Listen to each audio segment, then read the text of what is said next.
What? What? What? What? So. Okay.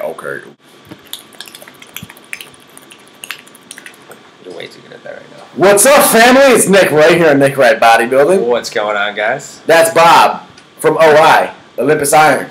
Yeah, coming straight out of Olympus Iron. Crazy mother lover named Bobby. What's up? So, Twitter, Twitter, at Nick Wright and WB. Answering your questions. If you're not following me, I don't feel that bad for you because I'm a little bitter because I don't have a lot of followers on Twitter. I'm a little sad about it. So I'm bitter. Only 7,000.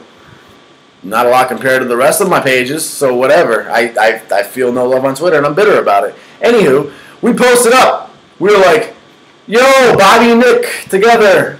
2 Bobs, 1 Nick. No. That doesn't make sense. It's 2 of us and 1 of you. Yeah.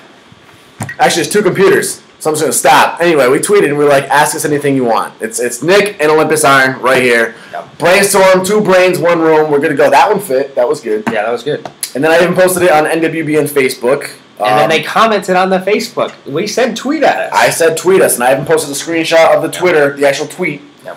So if you can't follow directions, I'm sorry.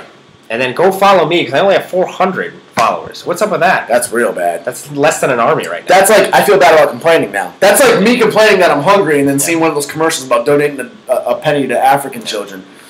So I'm not as active as on it as I would like to be. True. So, Bob, since you have your MacBook Pro over there to the right of us, how about you read your left? How about you begin reading off the questions here? We're going to write in order. First one is from Smo Fitness. Shout out Smoothie! I know him personally, kind of. Nick Wright at NWB, Olympus Iron. Would you rather be fat with an 800-pound squat or shredded with a 315 squat? Has to be one or the other. Okay. I personally would be shredded with a 315 squat because shredded is... Well, number one, nothing's wrong with being shredded, right? You're shredded. You're ripped. 315, if that's your max, it's not a horrible max, to be honest with you. I mean, if you're a seasoned lifter, maybe on the lighter side, but, I mean, there's plenty of people who are just squatting 315 now and not even there yet. It's not a bad lift. My real reason for picking that is because, you know how easy it's going to be to work up from there? If you're shredded, squatting 315, dude, just up your calories. You can get a little bit of fluff on. You can get a little bit of a bulk on. Get a little bit of size on. And you can bring that squat right up. Size and squat come up. Boom! Next thing you know, you're like jacked. It's also the fact of it isn't how much you lift. It's how much you look like you lift. Which I personally don't love anymore. I used to like that quote. Not anymore because now I'm all about looking like you lift it and being able to lift it. So I've been doing more powerlifting lately. That's because he all of a sudden found his Herculean strength. He came to the top of Mount Olympus and he found it. And now he looks like he lifts and he's strong too. So it's like, oh, I don't like that quote anymore even though I'm still freaking, I look like a bodybuilder. It's because he juices and he gave me some. Oh yeah, orange juice, dude. Orange juice, apple juice. You gotta get Tropicana though. Yeah. So next question, Bob. From Ryan Linehan, at Ryan Linehan 99. How can I improve on my squat? Apparently I don't stick out my chest enough. Any ideas? So it sounds like, Ryan Linehan, you're rounding out your back a little bit more. Yep. A lot of this is kind of hard to tell without actually seeing a video of you squatting. So if you do want to submit a video to Nick Wright Bodybuilding on the Facebook page, go ahead and do it. But I will say a lot of it may start from the ground up and actually how your feet are placed. And what shoes you're wearing. Nick Wright did this video. Mm-hmm. Do not lift in sneakers, all right? The biggest thing is you want your butt out and you want your chest out. Yep. Both those dynamics. So like a girl twerking at a club, right? Miley Cyrus. Yep. You want to have your heels planted and driving from your heels. If you need to, you can put some weights underneath your heels to help elevate them, to help you launch off them better. Yep. But if you are doing that, all the weights on your heels, you're sitting your butt backwards instead of leaning forward, and your butt out and your chest is out, you're going to keep a nice neutral back. The more you start to lean forward, the more you're leaning onto your toes and you feel yourself pushing off your toes, the more you feel your calves activating, the more you're going to be leaning forward and your back may begin rounding out. So the other thing, too, is where you're looking. A lot of the times people will be looking at themselves in the mirror and that'll get them to lean forward. I tend to, and this is what I always tell people, like if they're struggling with a weight or something, look up. Look up, because that'll straighten your posture. Right. Keep your chest up, especially with the deadlift too. If you see Max Tuning's deadlifts, he's a great deadlifter. Who knew? Who knew? Who knew? He looks up and then he'll pull and it keeps everything And to touch on that, to be very specific, technically you're supposed to look neutral, not up. The spine's supposed to be neutral, so not eyes are straight forward. However, a lot of times we'll say look up because even if you typically look straight, look neutral, they end up looking down. So to really overemphasize it, I tell a lot of people look upward, and lo and behold, in their attempt to look upward and focus on the lift, they end up dropping their head down and looking straight. So it works out where you end up being neutral. Thank you for that, because a lot of people will just be standing there like this, and then they'll be out of it. But honestly, you will be looking down. So when you say look up, you'll bring it right to where you need to be. Our next tweet comes from a man in the box. It's a man in the box. A man in the box, baby. There's a man in the box. Nick, what influences you the most for working out? Why did you start? Why did you start, Nick? All I'm gonna say, Bob, is there's a sick, super dope, awesome interview coming out with Critical Bench, right? Critical Bench, look them up on Facebook, criticalbench.com. Critical Bench, they're exactly what they sound like, beastly. There's a sick interview coming out, it's on video, it's on camera, it'll also be written out as well. And it's one of the most unique interviews I did because I really cancel out a lot of the BS in the industry, and I get into the training, and I also really get into how I started and what inspired me way back in the day when I was 104 pounds as a freshman in high school, and what inspired me to do 7 competitions up to an international level and all that fun stuff. I swear it's not just a random plug. This is an interview I really believe is worth checking out because of the content I put into it and we discussed. So look on NWB. I'll be posting that in a couple of weeks when it comes out. That'll answer everything much better than I can answer here on video without making it a 20-minute video. And what's more manly than bench press? He isn't a boy anymore. He isn't the 18-year-old Nick Wright. He's the 16-year-old Nick Wright that you guys know. I may look like it, though. I got a baby face. He's big and grown. Our next question comes from Anthony Stoichev. Yep. Nick Wright and at Olympus Iron, do y'all scream natural while you're lifting? No. I will strongly consider it. Next question is from Joey O'Boyle. How did you guys start? What if we switch to different accents every question? Hey, how did you guys start? And what kept you motivated? Hey. Oi, for me, it was actually a breakup that happened with, me and my girlfriend, me and my Sheila. My lass. We had a really bad time, and, we ended up breaking up, and she wouldn't let me work out. She wouldn't let me lift the weights, You just switched from Australian to Irish. That was talented. Dude, talent. I'm telling you.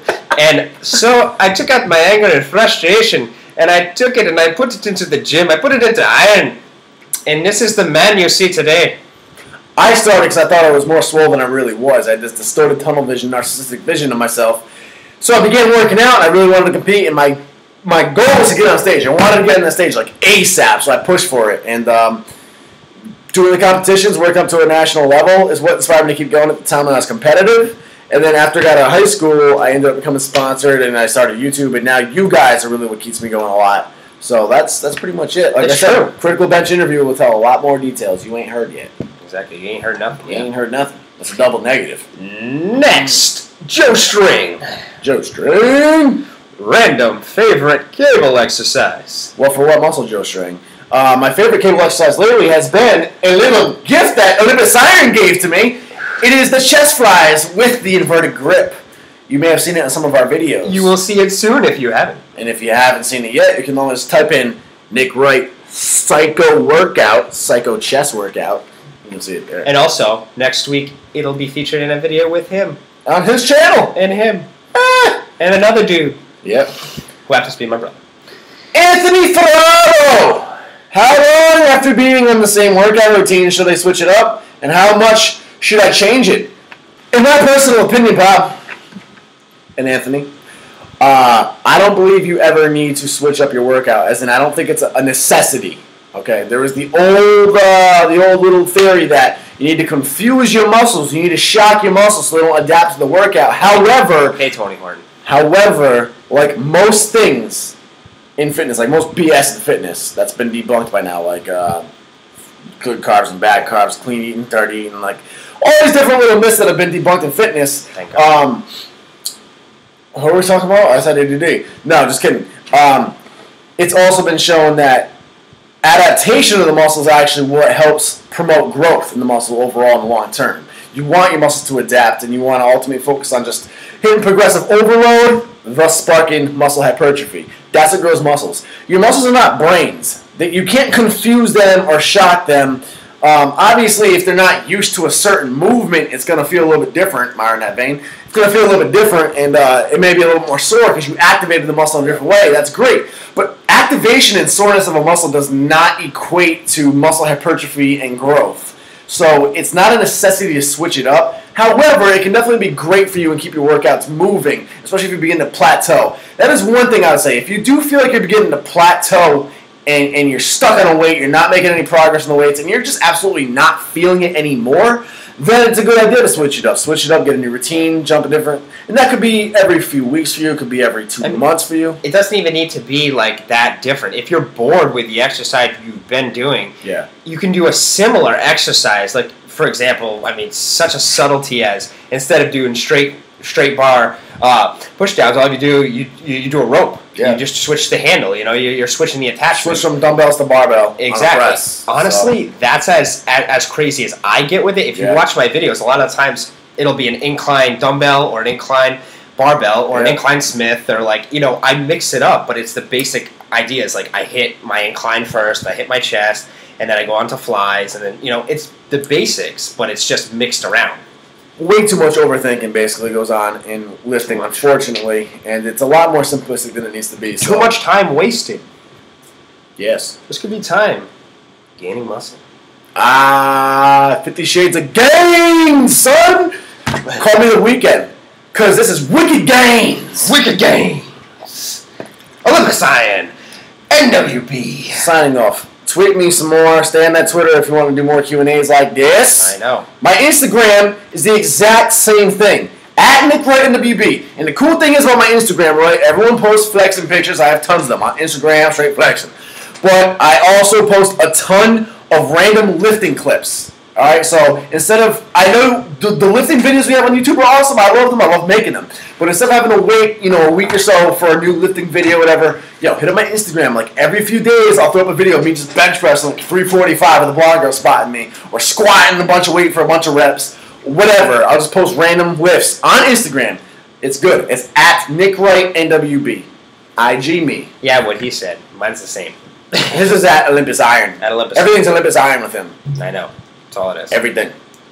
And just as good as I post the same types of videos. So you're going to get double the trouble. Subscribe now. Absolutely.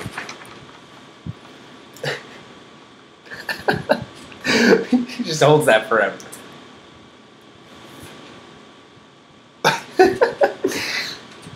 He could be a statue, guys. Honestly, he could do this all day. He's practiced this for years. But seriously, this is Bob from signing off because Nick isn't here anymore. So, thanks for your tweets, guys. Have a good night.